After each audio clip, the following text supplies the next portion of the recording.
haven't you? Yeah, yeah. So there's been a lot of travel.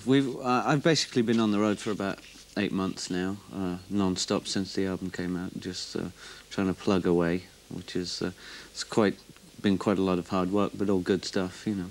It's quite weird how far a song can travel, isn't it? And because the Salt Water was the song that made everyone stand up and take notice of the album. Yeah. And now you're there, you are #1 in Australia. Yeah, I know. Well, the thing is, the song has been has caught on at different times. So the reason why we've been doing so much is because, you know, again, you know, it was released last August or September.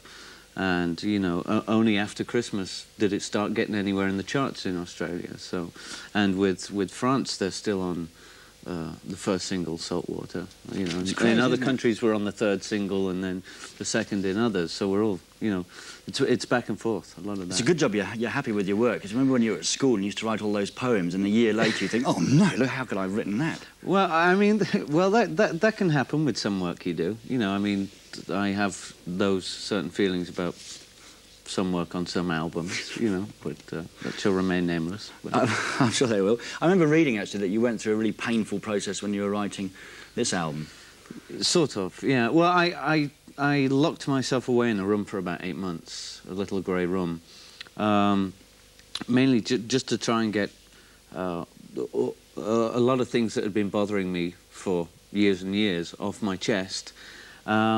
And also to sort of draw from the inside for inspiration, not to look for outside. And while doing that, I just went through, you know, it wasn't intentionally meant to be a painful sort of therapeutic session, but it ended up being a sort of cathartic experience, which was a sort of help yourself therapy. But in reflection, I see that I've made a lot of good changes. Expensive therapy, I guess, Julian. Not really. Not locking yourself in a room for 8 months. No. How do you, when you lock yourself away like that, how do you actually come out and say, well, that's a good song?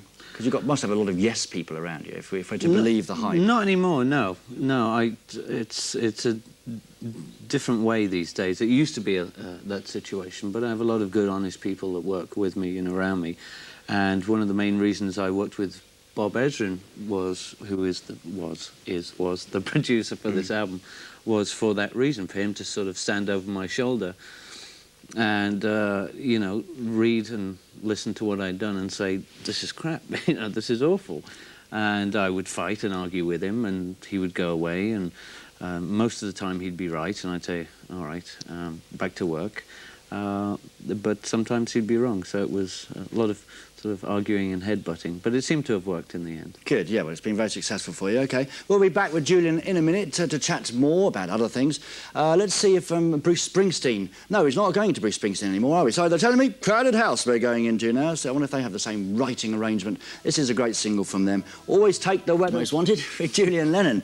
Julian, you're going to play acoustically one of your famous songs. Are you scared, just taking guitar and stripping everything down? It does get a little nervy sometimes, yes. So you no matter how many times you do it, there's still always some nerves, and sometimes you either break through it and you relax and you can cope, or sometimes you can't and you start shaking and forgetting words and your voice tremors a little, but well, you know, you just try and do the best you can under any circumstance, really. Wow, so we're going to live it with Julian in a few minutes.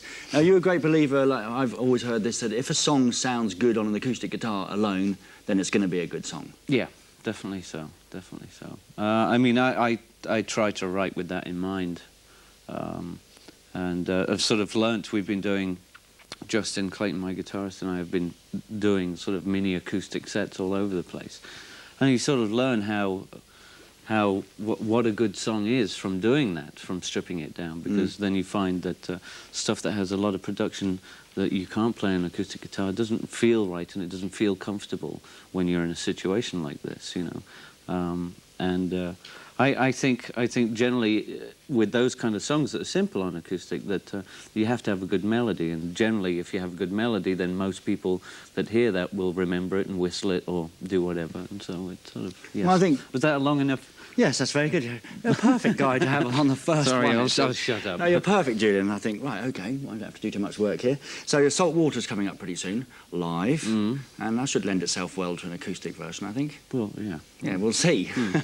See if he forgets the words. Yes. Now, let's go quickly to the phone lines, Julian, because we've just got someone waiting in Denmark. Soren, Well, I think, you know, I write about experience in life, you know, things that affect me, things that I'm aware of, and if I believe in a certain cause or a certain politics, I think each to their own, really, you know. If someone excuse me, firmly wants to believe and totally believes in something, and they want to express that in whatever form of creativity, then why not? You know, the thing is, it's like TV, you don't have to listen to it. Exactly, you can turn off.